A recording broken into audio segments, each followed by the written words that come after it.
Right out of the box, Coral is an 8-voice polyphonic module, set to MIDI channel 1 by default. If you want to change the MIDI channel, push and hold the encoder and turn the hard MIDI knob. The LED ring will show the selected MIDI channel. In this example, MIDI number 2.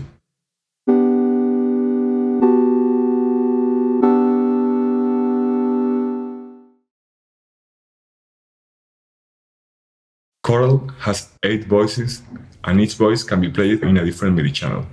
This means you can, for example, play one voice in channel 1 and the other 7 voices in channel 2.